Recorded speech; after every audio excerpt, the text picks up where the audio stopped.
Hello, everyone. My name is Allison Madison with Wisconsin Saltwise, and we are here August 3rd at noon Central Time for our Wednesday webinar series. So for those of you who've been joining in, you kind of know the drill. For others, I'm just going to introduce here our speaker for this month. So we have Bill Kern. He's the County Highway Commissioner with Jefferson County, so down in southern Wisconsin, in between Madison and Milwaukee. So Bill's oversees a lot of stretch of important highway, 90, 94, keeping that safe and passable for the public, and also keeping an eye on how much salt is going down on that stretch of highway and into our waters and the soils in that area. So I first met Bill last fall when he was co-instructing with Connie Fortin for one of the smart salting classes, and said, Bill, we need to have you on. And then I got a request from James Robbie up in the city of Oshkosh that he really wanted to learn more about DLA. And I said, I know who we need to have on. So gave Bill a call, and thankfully he was able to fit this into a schedule. So for the next hour or so here, Bill is going to talk to you about direct liquid application. So using liquids before, during, and even after the storm event. So I think without further ado here, I will turn it over to Bill. I guess I will say that if you have any questions at all during the YouTube, feel free to type those questions or comments that you have into the chat. It's always great to know that we have people in the audience and kind of answer any questions that you have. And if for any reason that YouTube chat is not working on your end, feel free to just shoot me an email at wisaltwise@gmail.com. You can read those and then get those to Bill at the end. So with that, I'm going to turn it over to Bill.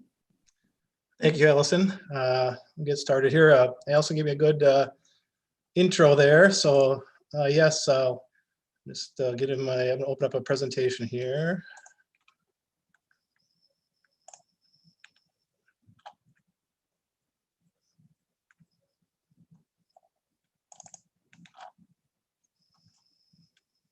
Okay, let's get this going here.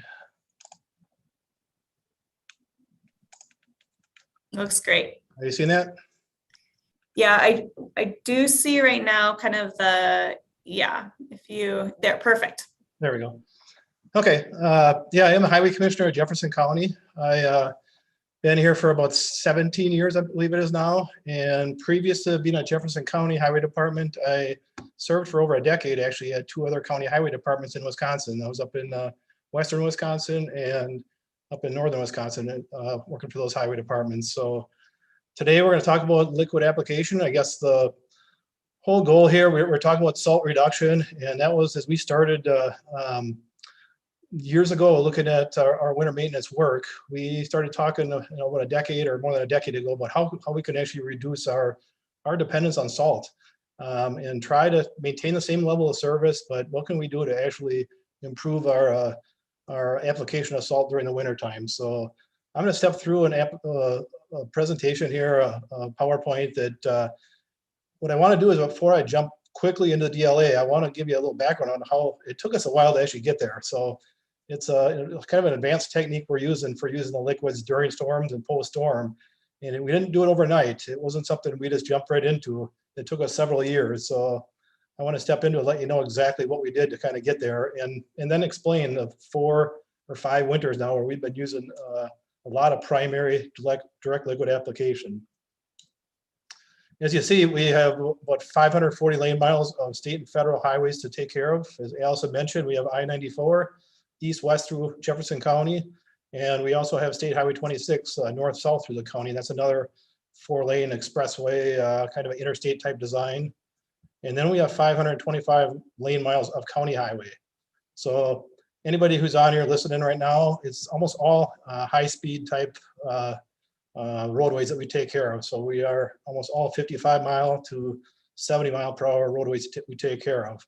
And as we look at our winter maintenance operations, again, to kind of understand from our perspective of a county, we are taking care of our 24-hour service roadways around the clock, and that would be all state and federal highways and some of our other 2-lane state highways, which is about 60% of those 540 lane miles. On the county side, it's more of an 18-hour service of our roadways, so we do pull off during the winter time, during the middle of the night, actually on our county highways. So we will give our guys a little bit of a break overnight on those roadways. So a little bit different, but it's all pretty much high-speed type of roadways we take care of. Again, to give you an idea, I'm going to step you through kind of where we went with liquids. So we saw liquids as being a great thing to get into, several years ago. So if you look back though, before 2010, we were using almost no liquids actually in our operation. So it was just rock salt spreaders out there, and that's all we had. Only thing we actually did before 2010 was we had one small truck with a small liquid tank on it that we occasionally would do bridge decks with. Really wasn't a formal program, but it was something we were doing here and there without really defining what we were going to try to do with liquids. So we saw the benefit through some research on liquids, made a decision as we were heading towards a new facility here at the Highway Department that we wanted to get into more liquid use. We saw that as a benefit for trying to cut back actually on our rock salt usage during the winter time. So about 2010, we started making a conversion over to liquids. And I want to make sure we get these definitions right because I hear a lot of intermixed language when it comes to winter operations. And so I'm going to step you through here a few phases we actually went through before we got to the DLA work. And you'll see that as we go through this presentation. So first thing I'll say is, pre-wetting salt is not DLA. Most people probably on this, if they're listening in on this and they're involved in winter operations, there's been enough usage now that people understand that, but I just want to make sure that's clear that when you're pre-wetting salt, the auger or the spinner or the box, putting it on the salt pile before you actually start the operations, that's all pre-wetting. That's not DLA. DLA, direct liquid application, is actually putting that salt brine directly on the pavement. So when we started looking at a higher amount of liquid use for the wintertime, we first looked at just the pre-wetting. We hadn't even been there yet. So again, I just want to make sure you kind of see what we went through. So we took all our truck fleet and made a conversion. So I'm going to start showing you some pictures as we go through this now too on some of the trucks and what we're using actually in our winter operations. So the first thing we did is we looked at our whole fleet and said, we want to get into pre-wetting. We want to get liquids down with our salt. We wanted to see the benefits of what everybody talks about, that getting that reaction started quicker with the salt, using liquids for not necessarily bouncing that salt off the roadway, and all those little best practices that people have been hearing about now for the last several years. We wanted to do that. So we converted all of our large plow trucks at that time are mostly triaxle trucks, and we put 200-gallon pre-wet tanks on those. So again, this wasn't DLA, but this was getting us involved in the pre-wetting. We also did this with our single axle fleet. We had about 8 single axles at the time, and we took all those and put 150-gallon tanks on those and started pre-wetting our salt. So everything we did, we were pre-wetting. We had every plow route that we had out there. We had liquids available. Guys were out there doing pre-wetting. And in hindsight, now that we look back after we made this conversion, we see the savings we actually had, and we saw the benefits early on as we started converting these trucks with the liquids. And I would say probably in the 10%, 15% range, we probably started saving, reducing our salt usage just by having the pre-wet go about it with our trucks actually. So that now kind of leads us into the DLA, so that we're here to more to talk about today. So that direct liquid application. And again, I want to make sure we're correct with these terms and how we're describing our winter maintenance work that we're doing out there, because there's a lot of people on the call today or listening today that use liquids in this first way. They actually anti-ice, and that is actually direct liquid application. So it's going to be a very common technique. If you went back 10 years ago, you weren't seeing nearly as much. You probably saw kind of like what we were doing, maybe running around doing some bridge decks. But you're seeing a lot more sophisticated use of pre-storm anti-icing now with cities and townships and counties. And so everybody's starting to get into the anti-icing now. And anti-icing is DLA. You're going out to pre-storm and putting some salt brine down before the storm. And I'll say right now, this is a very common technique. I want to kind of say that it's somewhat foolproof, but not necessarily. When you first start, you got to make sure you understand the application rates and have the truck set up the right way. Make sure you're not making errors in what you're doing. But again, you're putting it down wet, it's drying, it's there for the storm coming or upcoming storm. So it's pretty common, and once you get it down, it's pretty easy to do, and it's somewhat, I guess, it's somewhat foolproof. So when I talk about the DLA and I talk about pre-storm, again, it's that application of salt brine before the storm. What you see people do is either do it on a schedule or based on weather forecasts. And I think it used to be more people did it on a schedule where they maybe once a week or twice a week went out and did their anti-icing pre-storm just on a schedule. And they just wanted to make sure they always had that things covered in case we had some kind of condition come in that you weren't expecting. And you always had that brine down there before the storm. So I would say there's been more of a movement now towards weather forecast now. All the detailed forecasts that are out there, that's what we typically use now, or almost always use. So we're not going to do it on a schedule. We're going to watch our forecasts, and we're going to make our determination on if we're going to make that anti-icing pre-storm DLA application or not. Again, it's going to wear off. So if you put it down and no storm comes for 4, 5, 6 days, that traffic is going to wear it off. Or if you get a storm comes with liquid early in the storm or rain before the storm, it's not going to do much good. So in our case, we really want to get that application done when we know what's going to actually benefit us actually for the event coming. Looking at what people do pre-storm, again, the bridge decks is a very common application for DLA and anti-icing, but you're seeing a lot more, again, sophistication or advancement in this. So you're seeing more people out there doing problem areas. They're doing curves or shaded spots, or they're using a log of potential locations where they know it's the first place it ends up getting slippery in a storm. And that's what we typically do here now in our county. We have our different routes. We know where the problem spots are. And if we are going to do a anti-icing, a pre-storm DLA work, we're typically going to hit all our problem areas. And we're going to go through and hit them all. We're not just going to do bridge decks. I mean, occasionally, based on the conditions we're seeing, we might do that. But we are going to try to cover all these problem spots based on our history and what we know out there. I mentioned long lining there. I mean, long lining is if you put that brine down on a whole highway. If you're going across the whole interstate and putting salt brine down pre-storm or another highway, you're seeing much more of this being done in the last couple of years. I've noticed several counties that are actually doing a fair amount of long lining actually through stretches of highway, actually even on the interstate and places like that. So again, it's been more of a common technique. We did a lot of experimenting actually with long lining for a winter or two, and we're not doing as much of that anymore. We're actually sticking more to our problem locations, and got reasons for that, but don't have all the time today to go through all that. So again, when you're looking at the application pre-storm, you just need a truck with a tank and a spray bar setup. It can be very simple. It can be very complicated. So again, we'll get into some pictures. I'll show you, we have several different methods. We can actually do DLA work in our county, and I'll get some pictures to show you what we actually do.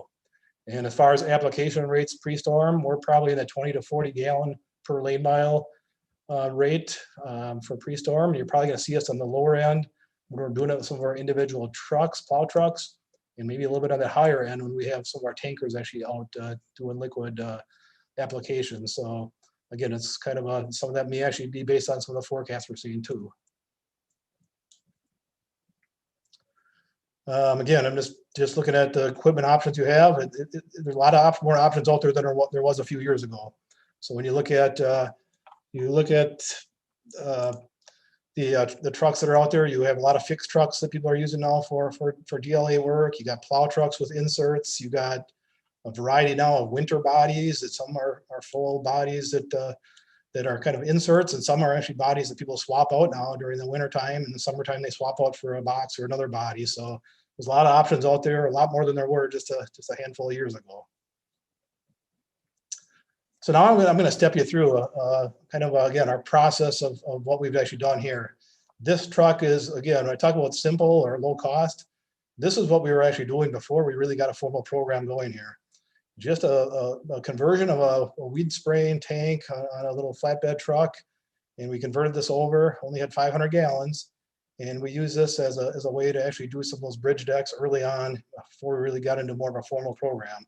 So again, if you're a small city, a township, even a county, and most places have some kind of setups like this or some tanks that they're using for other things. Doesn't cost a lot of money to get into doing some DLA work. And so you really got to look at what you're doing and how far you're going. And as you get more into a more formal program, you probably are going to want to invest a little bit more money then.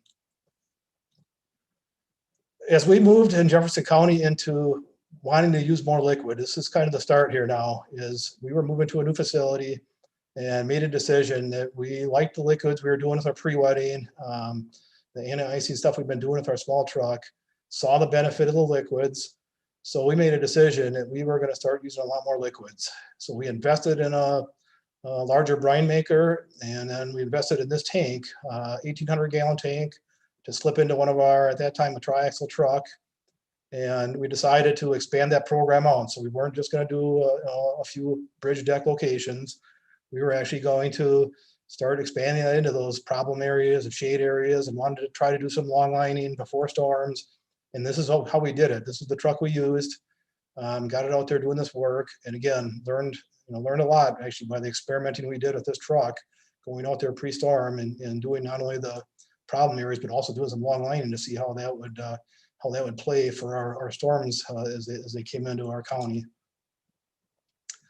The other thing we did during this phase of anti-icing work and DLA work early on is we had one of our tanker trucks. Again, you talk about converting or using what you got. We have this truck actually for dust control for the summertime for projects. And we're doing our gravel work and base work. So we took this truck as we wanted to get into, again, higher volumes of the long lining and anti-icing before storms. We took this 3,000 gallon truck and converted it for winter, and did put the spray bars and the attachments and different ones we needed for winter on this. And this again let us actually get into a little higher volume of liquid work actually pre-storm. So with that, just going to pause for a second, because this is where I moved from the things that a lot of people have actually done and are doing right now. You see a lot of people that are doing pre-wetting. You see a lot of people doing anti-icing and that DLA work before the storm.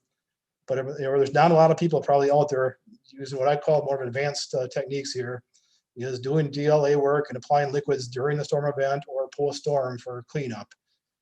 Typically, people are not doing this.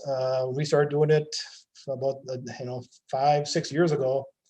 We really didn't know hardly anybody in Wisconsin. I don't know if anybody was doing it. There are some other counties now that are doing some of this, and you're seeing a little bit more of a conversion. So I'm just going to tell you two things. The techniques are pretty similar, whether it's during or after the storm, as far as how you're applying. But I'll just, to start this whole part of the discussion here and presentation, just be cautious. There's more things that can go wrong during the storm event and post-storm when you're out there when it's 5 degrees or 10 degrees and you're applying that salt brine out there during the storm event. So you're not applying it and letting it dry out as you are pre-storm. You're putting it down during the storm event. So you got to look at what you're doing. You got to know what you're doing. There might be some route overlaps you want to do with these methods. You want to look at your route lengths because of the potential for refreeze. So you may want to run shorter sections, but you want to start small and gain confidence to actually be able to do this actually during the storm event. So I tell you that because we went through, learned a few lessons as we first started, but we actually had a lot of backup plans into what we did. And that's why I'm going to kind of step through that process of what we actually did. So I'll call it kind of a phase 2. We went from the pre-wetting and minor amount of just anti-icing work. We decided to get into some additional pilot work we called for trying to use liquids during the storm event. So this went on for 2 winters. So I'm going to step you through what we actually did. So we already had this truck. You've seen this truck picture already. We had this truck available. We were using it for anti-icing. We made a determination that we wanted to attempt to use liquid during the storm event. And what we finally decided, after kind of going back and forth, maybe a little arguing over one winter of talking about this, we finally decided to do this pilot actually on a small county section to take our truck out of the DLA work and the anti-icing work and use this for one whole winter on a short county section. So what we did is we split off a small county section. You'll see there are 22 lane miles near our county shop, right next to where we pull into our shop and have our brine tanks all set up. And we ran this route for the whole winter using this truck. And I'm going to give you just some results of that. what happened that winter. We learned a lot of lessons that winter. But again, it's a triaxle plow truck we used with a plow and wing. So we would go out and plow. This was a primary route. Nobody else was plowing this route, just this truck. Had the 1,800 gallons of brine, had no salt. We had no rock salt actually on this truck at all. But it was 22 lane miles. And we used this section to test out our spray nozzles, our application rates, our reapplication rates, using different methods, using our spray bar and maybe a shorter spray bar or a centerline spray bar. So we did a lot of things on this section as we went through the winter, but we made it through the whole winter without using rock salt. We did it for the entire winter, ended up having 31 recorded storms for that winter in 2017, 2018. And what we learned from that winter was what you see below. Positives, when we added it all up at the end of the year, 45% less salt was used on that route than on our other county routes that were in that area. And I'll just tell you straight up, probably 90%, probably between 90 and 95% of the storms, we used less salt. There was a few storms that we actually used more salt, actually, because we had to reapply so often with a liquid as opposed to having the salt out there. So there's a few storms we didn't, but vast majority of the storms, we actually used less salt during the storm event. We had quicker reaction, quicker melt. You can understand that. Again, put it out in brine form, you're getting that melt reaction right away. So we were able to get to that bare wet pavement quicker than our other sections where we were using salt on many occasions. And it worked best during a lot of the smaller events, especially dry events. You get that drier snow or you don't have a lot of liquid. So that was the best side of it.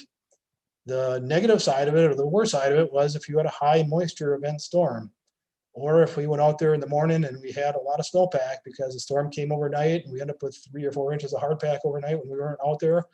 It took a lot more work sometimes to get it actually open back up again with only brine and not having any salt there actually during the snow event. And the other negative was how quick it could refreeze. So we had to take that into account as how often we had to go out and reapply on that smaller section. So again, those are the negative sides. But what we learned in that one winter with cutting our salt usage by almost half and actually having not only the same level of service, but potentially a little higher level of service with how we got the roads cleaned up, it told us that we needed to start moving towards more liquid use and getting liquid use on our trucks and out to our guys. So we made that determination to do that.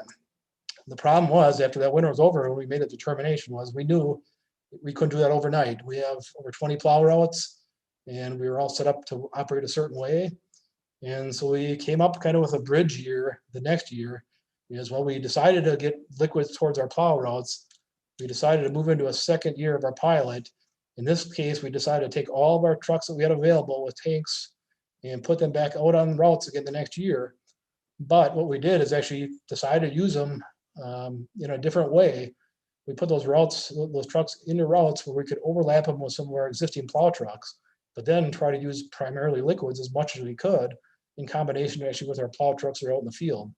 So this is one of the trucks you saw earlier, carrying about 3,000 gallons. And we put this out on State Highway 26, one of our 4-lane highways, and we intermixed it with a few plow trucks. And in a couple of these cases, we actually pulled the plow truck off the route to insert this truck in there. And we had our routes somewhat overlap and let this tanker kind of work in tandem actually with those plow trucks to apply liquid on those routes. So as we did that, we took our salt application rates for our plow trucks and dropped them considerably. So in a storm where we may have been out there and based on temperatures, we may have been putting down, let's say 500 pounds per lane mile of rock salt. In many cases, we were dropping it down to 100 or 200 pounds and then using our liquids actually in conjunction with that to get that rock salt usage actually down on those routes. So that's one of the routes we did that with.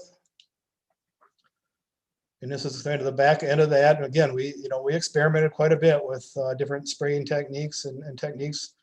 So we can actually spray a full lane with the spray bar we have on this truck. We can spray like a half a lane or partial lane. We can actually spray just a small part of like a center line or a couple of foot section on a short bar. And we actually can spray out into our turning lanes too on Highway 26 with this truck. The other tanker we had available, you haven't seen yet, was our semi tanker we had available. Again, this was something we use off and on for dust control for the summertime too, for project work. And we decided to make kind of a big adjustment here and put spray equipment on the back end and a pump on the back. and do the same thing for this second winter. We actually set this all up with, again, over 6,000 gallons of brine available in this tanker and send it out on the interstate highway system. And we did have a discussion with the DOT before we did that.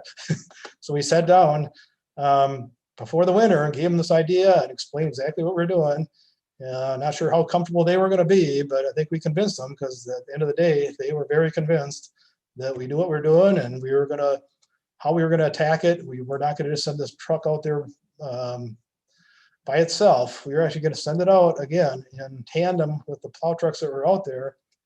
And initially, we pretty much always ran it in together. So if this truck tanker was going to go out and put salt brine down, we were going to have a plow truck behind or in front of them with the ability to put that rock salt down with it, a small amount of rock salt. So we weren't just kind of nakedly sending it out there initially, but as we got more comfortable, we ended up actually doing that quite a bit actually for the interstate. We'd actually send it out, and as long as the plow trucks knew he was coming, they'd go out there and they could shoot the interstate with a high volume of actually brine to actually get the interstate open quicker when we were maybe fighting a little bit to kind of get it opened up actually during the winter time and during winter storms. So that was the second year of our piloting of DLA during the storm events and post-storm events. And then it led into the phase we're actually in now. I'll call it phase 3 here, our DLA routes. So we moved into putting liquids on all of our plow routes, and this has been 4 winters now. So this started back in around 2018, and we've done 4 consecutive winters. So I'm going to again go through what we're doing with our trucks, how we're doing it, and then I'll give you some summary results from these 4 winters of how this has worked out for us. So again, you see it there, DLA plow routes, 22 routes. Our drivers, we want them to have access to the rock salt and the brine and have the ability to spray not only pre-wet, but also right directly on the pavement. So they can do that these trucks have the ability to put rock salt down only, salt brine down only, or a combination of both. We can also add the additives in for cold weather. So we typically use calcium chloride and go to about a 10% mixture when we get into the real cold weather. And we actually have that ability too with our liquid system to actually add rust inhibitors into the brine to take some of our corrosion level down. So we've experimented with some of that and are looking at for future. I'm doing that maybe all the time here fairly soon. So this goes into winter 3, which from what we've seen from the pilot work. And this is how we're operating now. So I want to kind of step through the trucks and what they look like, and then what we actually do when we're out there on the road. So we'd actually do in our county, we actually do a lot of construction work, a lot of paving work. We pave about 50 to 60,000 tons of asphalt per year. So we actually decided to move up into quad axle trucks for most of our fleet. And then as we brought the quad axle fleet in, we want to make sure we were carrying a lot of liquids. So these trucks can now carry 1,500 gallons of salt brine. It's hard to see in this picture, but I'm going to show you. And they actually can apply salt brine directly to the pavement, just like our old DLA tanker trucks could do. So this is a design we worked on and came up with. At the time, there was not a lot of options for doing things like this for tanks inside your box. So we worked with one of our vendors and helped design this to our boxes. And they said they could build it once we worked with them to design it. But we set it up this way to start with. 2 dual 750-gallon tanks, so we're carrying 1,500 gallons in these trucks. They're plumbed together, and again, we could use this truck actually for the 1,500 gallons, and also we could put salt right down inside of that box. So as you look at that, as we put the salt down, it goes down in between and above the tanks also. So we're able to still carry about 8 or 9 tons of salt actually on these trucks. That's the back end of the truck. That is actually how the trucks came. So you're seeing a spray bar there. And again, we can still actually pre-wet actually if we want to, but we actually can also turn everything off actually and just spray with our spray bar. Well, the spray bar you see there is not what we have on our trucks now. We've actually done a lot of refurbishing and testing different spray bar setups. So we actually have some different setups now than what's actually there, but you kind of get the point, I guess, of how we can apply directly to the pavement. So I'll get into the 2 methods, I guess, we talk about is DLA methods or liquid application during the storm event, and then post-storm for cleanup. there really is not a lot of difference. So I'll run through a couple of slides here, but it's really the same thing. I guess my only point I'll make is during the storm event, we are taking care of, as I mentioned, high-speed roadways. We don't really have the ability to wait forever to put material down, especially on our interstate highway and some of these major highways. If we start losing friction, we'll start getting cars in the ditch. We got to start doing something. So as much as we want to plow, emphasize plowing and mechanical removal early on during the storm event. Once we have to start applying, though, we will start applying materials down. So, but again, during the event, we want to do as little application as we can, because we want to actually hit it as much as we can at the end of the event, and as a post-storm, actually getting it cleaned up and get the roads back in good shape. We pay a lot of attention, again, to the forecast. We're watching the forecast for the storm start, stop, intensity of the snowfall, pavement temps, winds, humidity. We're looking at everything to determine exactly how we're going to apply or what we're going to apply, because we may be applying liquid, we may be doing salt, we may be doing a combination. So we look a lot at our forecast and how we're going to attack the storm before it actually even gets on top of us. So I'll say you need well-trained plow drivers, supervisors, and excellent communication. Getting into these methods, there's a little less room for error. So you really need to have great communications actually with your staff. Everybody needs to be talking all the time. When we're out there, again, we may actually want to send out, even though our guys have liquids available, we may want to send out one of our tanker trucks actually out on certain sections where they get behind, or the storm is more intense on one part of the county. So we always got to be talking about what we're trying to do, what we're trying to apply, and if they need assistance or not. So the communication is super important actually as we get into this kind of work. And equipment, as I showed some pictures, well, it's pretty typical. You're just looking for a truck with a tank big enough and a spray bar. I'll mention, I have a note there about tank size may limit rates used. So we talk a lot about application rates, and the application rates I show there are 25 to 75 gallons per lane mile. I'd say we're on that low end with our standalone trucks, our plow trucks that are out there, but just because we only have 1,500 gallons, and a lot of cases we're taking care of 50 to 60 lane miles of pavement out there. So it only goes so far. And so we'll probably be a little bit on the lighter end sometimes with our applications, even if we want to go higher. If we get our tankers out there, we can press it higher. We can press it up to 60, 70, 80 gallons per lane mile. And we will do that if we're in a situation where we need to do it.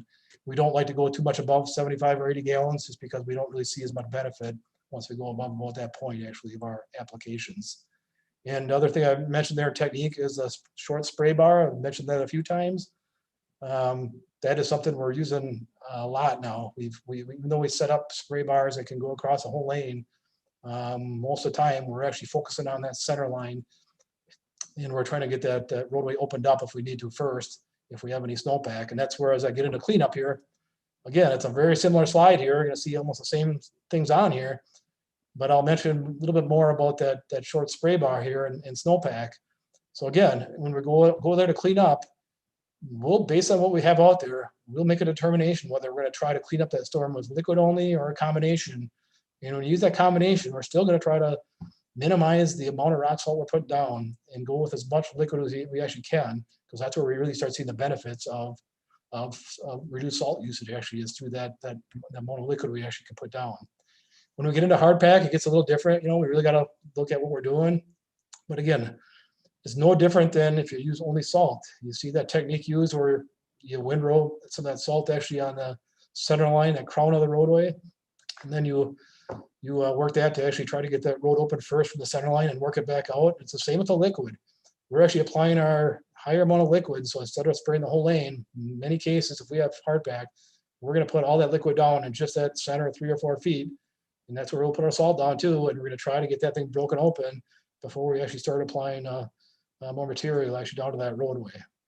Again, everything else here is really similar. I mean, our application rates, our trucks we're using, what we're doing, our communication, it's all really similar. And we're looking at that post-storm side as we are during the storm. Again, we'd like to see more of that material being done at the end of the storm and not during the storm, but we only apply as much as we have to actually during the storm event to actually get things in the shape we need them in to keep that traffic in good shape actually on the roadways. So that kind of steps through the process of what we're doing and how we're doing it and why we're doing it, I guess, and how we got there.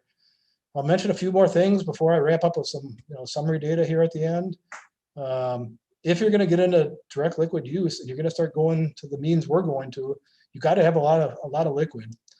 And if you need a lot of liquid, you got to look at what you're doing with your facility. So when we moved to our new facility in 2015, we knew we were heading this direction. We put in a high capacity brine maker that could provide us 2 or 3 or 4,000 gallons per hour of liquid. And then we also put a lot of storage in, which we thought was a lot of storage at the time. We put 6 storage tanks in, 72,000 gallons. It took us about a year to realize how much brine we were going through, that we need to expand. And we were also at the time, we were building 2 satellite facilities off the interstate. But now we have 150,000 gallons of storage actually between our 3 sites. So we have a lot of liquid available to us. At our main site, we have 3 fill points to try to not back up our trucks when they're coming in to get liquid. And we actually added one of those, the high volume point, after the first winter, again, to get trucks back on the road quicker. And that high volume one is used on our tanker trucks. So if we need to fill a tanker truck up, we can usually get them filled up in about 10 or 15 minutes and get them back actually on the road. And for us, we're producing about 1 to 2 million gallons of salt brine now. That's about an average over the last 4 winters. And our own use is probably about 1 million gallons or so, maybe a little over 1 million gallons. We also produce it for another county and for several of our local municipalities who come in and get it from our department here. I've mentioned this a few times already, that technology is really important to us. We have the MDSS system through the DOT, maintenance decision support system. It gives us a lot of data on storms and events and during the storm event for each pavement. And, so we use that a lot. We're always looking at the data, trying to determine what we're doing. We have our plow trucks. We can see them through AVL GPS and our GIS data. We can see where our trucks are. We can see if they're applying material or not, how much they're applying, our liquids, our salt. So we have all that data actually in our office here. We can look at. We use the traffic cameras. We're giving our drivers more of this data actually in their cab, because we want them to have some of the data that they can look at. So they're not calling us all the time. They can see some of the storm event information in their cabs. And then we're also, another advanced technique we're starting to use a little more of is friction readings. That we have a few friction meters we picked up a couple of years ago for some studies that were done. And we were looking at those readings now, and instead of just pavement temperatures, we'll be looking at friction readings actually, especially on the interstate, and seeing if we're losing our friction values to the point where we need to start applying material or start reapplying material. So again, kind of a newer thing we're doing. It's been coming kind of handy here actually for us to utilize that based on what we're trying to do actually with our salt usage. So I mentioned this before, I'll mention it again. If everybody's not on the same page, there's a little less, there's a smaller margin for error here when you come in using liquids like this during the storm events. So you really got to know what you're doing, and everybody's got to be on the same page. So you're going to have some doubters when you first start getting into liquid use maybe, but we have a lot of our guys here are really doing a great job actually with what they're doing on the roads now. They are all becoming experts actually on liquid use from the top to the bottom actually in our department. So if they're not on the same page, you're going to run into struggles, or if you got somebody fighting it, so you really got to get everybody on the same page. Got to be communicating. You got to be doing the training every year for your employees. Got to be calibrating your equipment so you're knowing for sure what you're putting down. And we also do kind of daily discussions on storms. As storms come up, we have pre-storm discussions, and post-storm, we provide all the data for all our guys so they can see actually all the routes, what we put down for material, whether it was our rock salt we put down or salt brine put down, and then we summarize that throughout the winter and have discussions with our guys about it. So really important to be on top of it. I'll try to wrap up now. So hopefully I haven't bored you too much here.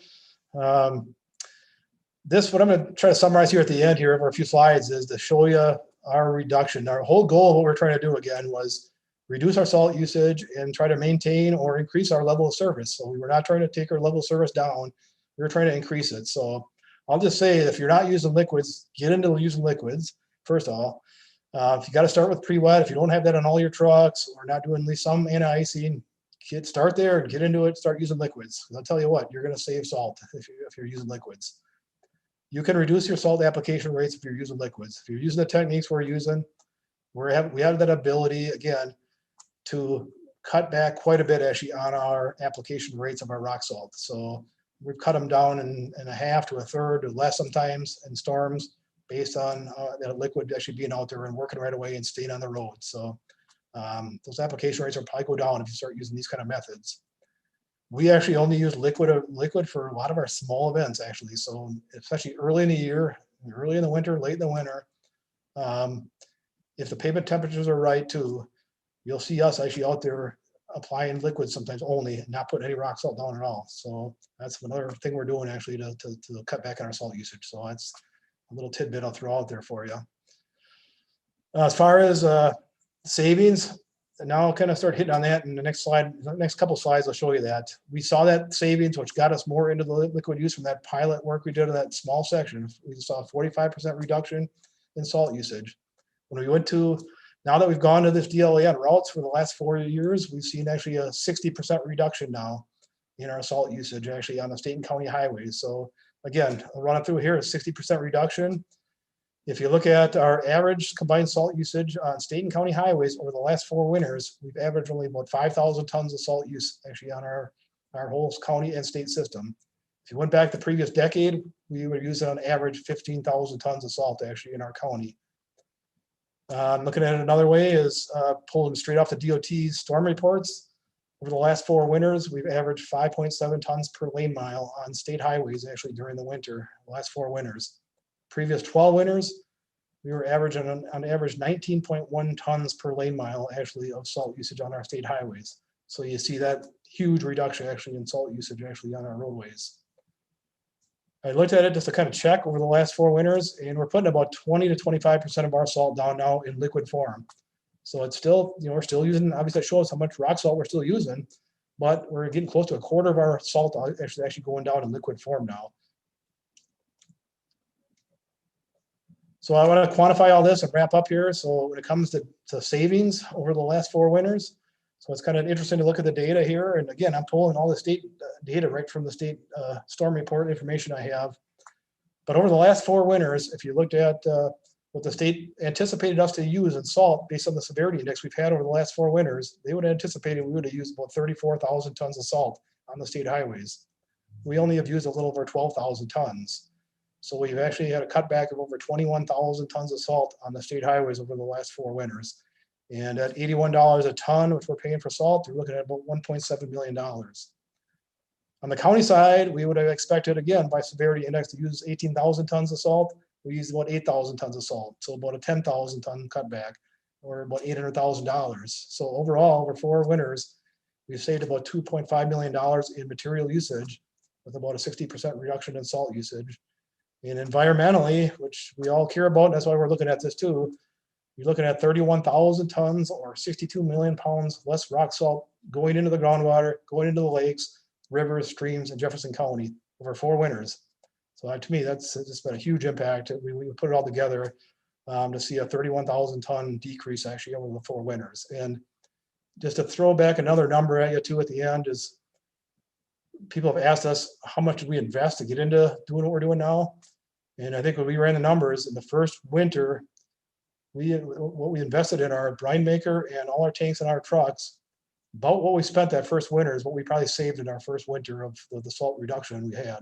So since then, it's been mostly savings actually. So about 1 year, we had a return on investment of about 1 year actually on the investment we made actually in the brine equipment and the tank mixer setup. So. And with that, I guess I'll wrap up and just say that these old timers would have just had salt brine. They probably wouldn't have been in that position where they're staring down at their plow truck stuck in the snowbank here. So, but that's all I got here for today. So. Wow, Bill, thank you so much. That was really excellent. And we do have so I've got a few questions, and we have someone who just typed a few questions and sent them to me in an email. So I wanted to start out with that question from, let me just pull it up here. Carl McPherson. Carl's from Mequon. And so his first question was about an additive. I think you did say that you do use calcium chloride. You said like 10%. When temperatures kind of require that. And then a rust inhibitor sometimes, but you're working towards using that more. Do you want to just expand on the use of those additives a little bit? Yeah, I'll do that. We've tried a lot of different things. So when we first started, when I talk about experimenting and trying things, we've tried just about everything in the first winter or two. So we actually used some pre-made things. We used several different additives. We used the beet and some ag additives, calcium, mag chloride. Some of those pre-made things actually had some rust inhibitors in them. And I think we got to the point where we knew we could mix what we needed to mix. We liked how calcium handled the cold weather. So on the cold temperatures, calcium was the most important to us. And we tried different rates of 5%, 10%, 15%, 20%, and just settled in at 10% was about the right number. So we could do different things. We can actually go to a higher amount of calcium in the real cold weather. But typically you're going to see us on a typical storm, just do that 10%, add in. We've been looking for a good rust inhibitor. We think that's a great benefit of this whole thing. People complain sometimes about salt brine, which obviously it's not anymore corrosive than salt. Salt melts, it's salt brine, so we're in the same page here. When you use liquids, what we have the ability to do is actually put some rust inhibitors, which might actually bring down our corrosiveness. So we've done a little experimenting. We haven't settled on anything yet, but we're kind of waiting for that point where we get the right rust inhibitor that's going to do a good job and be cost effective enough. And if we get to that point, we're probably going to put it in our brine all the time. So we're just kind of trying to get to that point right now. And I know there are different products out there, and we'll probably be testing some. We have some in the past. We just haven't settled anything yet, but it's somewhere where we're heading in the future, I think. So. Mm-hmm. And as far as the rusting goes, Bill, I mean, would you say on your own trucks, like, have you seen any increase in rust while like switching to brine? Like, how well are pumps holding out? Like, seriously? No, we're not seeing any different. We do obviously have to do a really good job of getting things cleaned up every storm, whether we're using salt or brine or the combination. So we've always treated it the same way, and we're not noticing any difference on our trucks as far as, with the amount of volume we've gone to with liquids. It's really been no different for us. We've just handled the same way. We get them cleaned up, take care of them. And so we're not noticing any difference in our trucks. Okay, well, that's great. And Carl's other question was about increase in labor. So it does sound like maybe you're bringing more vehicles out. So have labor costs gone up? Is that at all offsetting the savings in salt? Really good question. When we first started, when we went to insert some of I mentioned, we inserted some of those trucks, those tanks into some of our routes. We actually pulled back some routes. So I didn't get into much of an explanation in the time there, but we actually did pull some labor back off again, and to put those trucks back out there just for that same reason, actually, that we were not looking to really increase a lot of labor or equipment rates out there based on how we were doing it. Now that we've gone to mostly just using our plow routes actually for the liquid use, it's the same guys that were out there before. They just have liquid now with the salt. So I would say we're emphasizing more on the mechanical removal side. We might have a little bit higher costs because we're really working hard at trying to scrape and clean things mechanically as much as we can before we apply, or when we're applying our liquids down. We probably noticed a little bit of a bump up maybe on blade usage and things like that. But overall, we're not seeing a large increase at all in our labor costs. Because we track that with the DOT too. So we look at our numbers, and we're not seeing a big increase actually in our labor or our equipment side actually for what we're doing. Okay, that's great. And I know sometimes the cost of the labor isn't the issue as much as just the labor, right? Labor shortages. So working with what you got. I'm going to pop on and see if there are any other questions that have come in the chat. While you do that, I wanted to ask, first I wanted to comment that you talked about the friction sensors.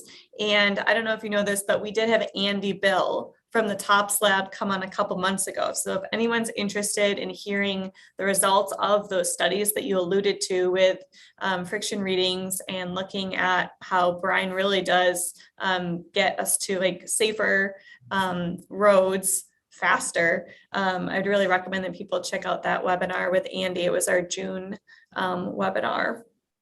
I guess I wanted you to touch on for a second, Bill, you mentioned, like a lot of attention to the forecast, and you talked about the state like MDSS. I'm assuming you're also using the RWIS system, right? So pavement temperatures. Do you want to talk a little bit about that? Because that's actually something that's now going to be available to municipalities. Yeah, I know we've talked about that in the past. I was surprised maybe this wasn't available to the municipalities, but no, the MDSS is really valuable. It produces the storm data in a really micro level for us. So for us, we actually have all the routes actually, or most of the state routes actually in our county, it's broken down. So in a county like us, it's spread out. The MDSS data is coming through with the weather, but it's also coming back through for each pavement in our county, giving us forecasts on, every, few minutes on pavement, projected pavement temperatures, snowfall rates, all the humidity and wind conditions, all that. So it gives us a storm, but it's also giving us data where it's trying to project out what it assumes we probably have to do for material usage, when we need to start using materials. So there's a lot of details and data to it. And it really is helpful. Obviously, weather forecasts, as everybody knows who's on this, knows they're not always accurate, and we make fun of them a lot of times in our business, but obviously that it's for where we were at 10 years ago or 15 years ago to where we're at now, the micro detail we actually get, it helps us do a lot of things actually when we start analyzing storms and what we're trying to do in our application rates and when we're going to hold off, or when we're in a storm and we know a really high intensity storm, and a certain part of that storm we're going to get 3/4 of an inch an hour of snow or inch an hour. We know it's not useful to put any material down at that point. We're just chasing our tail, and so we get all that data is coming through the storm data, and it's constantly updating. So we're looking at that data, trying to make our determination on what we're going to do. And again, it's not always going to be perfect. It's going to make some mistakes, but we're looking at that storm end. We're looking at the rates of the snowfall, those pavement temperatures, all that through that system, and determination actually what we're going to do. And it actually helps us quite a bit during the storm event. All right, thanks, Bill. Yeah, if anybody wants to get that RWIS site information, it's not open to the public, but I can get that to you through Mike Adams from Wisconsin DOT.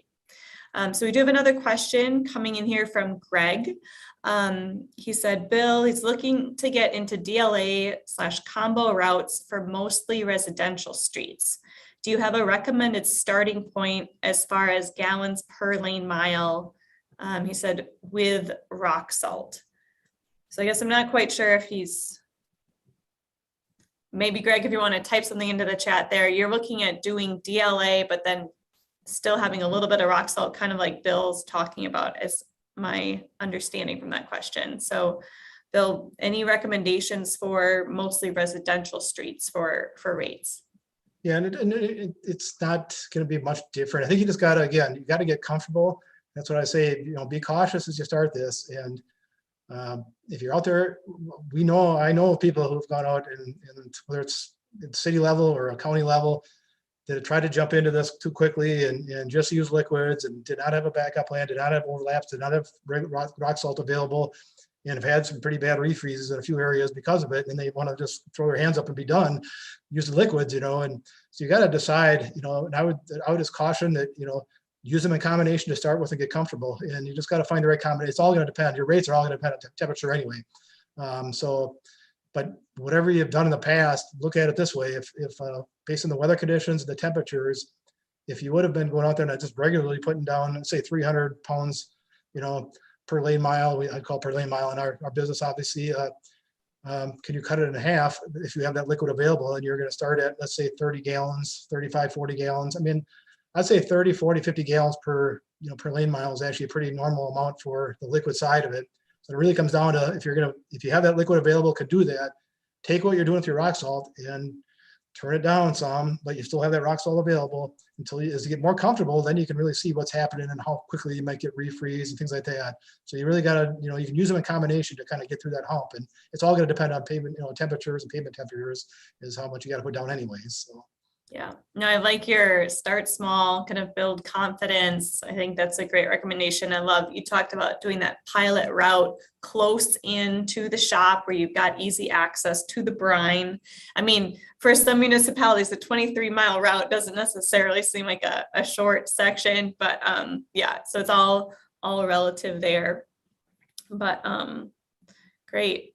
I'm going to pop back on here at our questions. Okay, I don't see any others that have come in. I'll give people a second.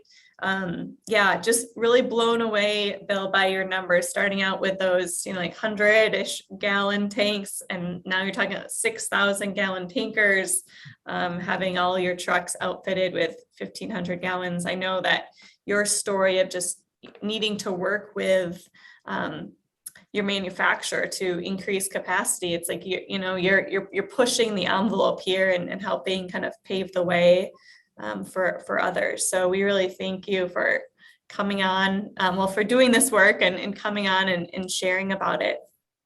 So I'll just throw one thing out I haven't mentioned is it's really important for us using liquids that when you're trying to use liquids and you're applying directly, to have enough pressure to actually try to penetrate through snowpack or ice pack when you're doing this. So that was something we learned early on. So as you get into this, you're trying to get that salt brine down to the pavement and get that bond broke. And if you're just putting it on the surface, you're not necessarily getting it down, far enough into the snowpack. Sometimes that's where people run into some issues. So it's really important you perfect that too when you start getting into this technique, that you have enough pressure on that application, that spray, to actually try to penetrate down through your snow and down to the pavement. That really, really helps too. So it's just one more point I want to throw out there that I don't think I mentioned during the presentation. No, that's great. Yeah, we don't want to just make like a snow cone, right? Zamboni effect. Yeah. Yep. So great. All right. Well, Greg, so he's satisfied here. That's what he was looking for. It sounds like they just purchased a combo unit to both spray and put rock salt down. So, all right. I guess the last question I had here, Bill, you talked about how DLA worked a lot better during kind of smaller, dry snow events. Is that another way that people could kind of get started with this, is like kind of try it on some of those what might be easier kind of events to tackle and build up their success? I think so. I mean, I think that's, there's definitely events that are going to be much, much more prone to using the brine, or even just brine only, like we did in that one winter we tried this. It definitely gets a little more challenging as you start looking at a little more complicated with snowpack and a lot of liquid actually in the storms. The more liquid you got, a lot of times there's the one time where that's why we were convinced that brine only wasn't going to be the right thing anyway, that we needed to have rock salt out there, because there's enough storms where you get more liquid there where we have to get some rock salt down. So if you can, or if you feel comfortable in these smaller events, to go use liquid, or especially when you have your temperatures higher too, gain your confidence, try to get out there and do that maybe on some of those storms if you have that ability to do it that way. But yeah, it definitely gets more complicated. And I'd say the only time we don't use brine here in our county is if we have, like we had last winter, a really bad ice storm, freezing rain. We turn our liquids off, or if we get into a really high moisture event, sometimes we're trying to avoid putting much liquid down there that's already there actually in that storm. So, but yeah, the smaller events, especially dry snow events, a lot of times that liquid is a way to go to just try it small if you want to try to do that in some of the small events. All right. Well, thank you, Bill. We're just about to 1 o'clock here. So if anyone else has questions, I think I'll just send them over to you later. But thanks again so much for coming on. And thanks to everyone in the audience. Remember, this will be archived, so you can rewatch, share it with your friends, your neighbors, your colleagues, everybody. Help to get the word out here. And use these best practices and protect our water. So next month, we're going to have Matt Whittam from the town of Lynn talking more about brine blends. So if that was something that you still have questions about, I would invite you to join in on that webinar. But with that, I will, Bill, let you go have a real lunch now. All right, good. Thanks. All right, take care. Thanks a lot.